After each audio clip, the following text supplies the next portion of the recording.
The Buffalo Diocese is shutting down Christ the King Seminary as it tries to emerge from a sex abuse crisis. That seminary has trained hundreds of priests in Western New York and elsewhere over the last century. Christ the King has been under the microscope throughout the sex abuse scandal. The diocese is also expected to declare bankruptcy, but the current man in charge insists this was not about dollars and cents. This isn't just about numbers on the balance sheet that no longer add up. We are fully committed to attracting, educating, and forming priests for the future needs of our diocese. Christ the King will remain open through the end of the academic year. Nikki Dementri continues our coverage in downtown Buffalo with a look at how the diocese got to this point and what could be next. Nikki.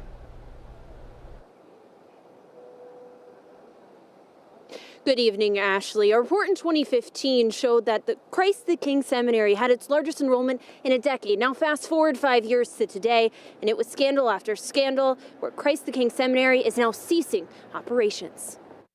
Ceasing operations after more than 100 years at Christ the King Seminary. That's the message from the Buffalo Diocese, a place where hundreds of priests have called home. I ask each and every one of you to pray daily. In 1974, the institution officially moved to East Aurora.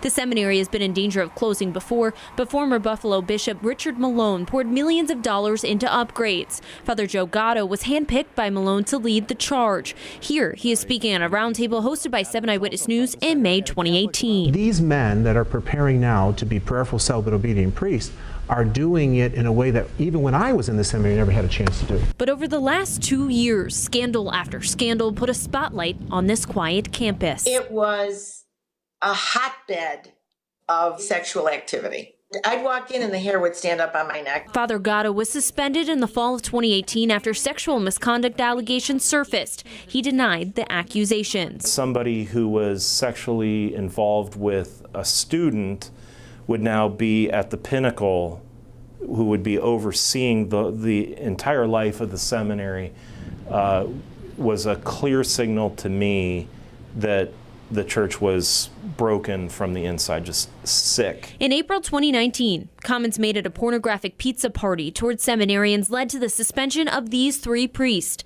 Then in May, a first-year seminarian crashed into a house charged with DWI. 3 months later, it is with a heavy heart that I must announce that I am compelled to step down from Christ the King Seminary. 2 seminarians publicly resigned, calling on sweeping changes to the institution. Deliver us from evil. Amen. And throughout this time, protests calling on change at Christ the King and the diocese at large. That change on the heels of Malone resigning. We face a situation that requires us now to think imaginatively. Interim Bishop Edward Scharfenberger is tapping a task force to consider Christ the King's future. It's something the town of Aurora supervisor will be watching closely. If the building is sold, that could mean new tax revenue for the town. I don't believe I was surprised or shocked because of the campus over the last few years being underutilized. I'm disappointed only because it's been an institution in our town. Again, that committee is now tasked with answering the many questions left after today's announcements. One of those questions include what to do with that large property in East Aurora. For now, live in Buffalo, Nikki Dementri, 7 Eyewitness News.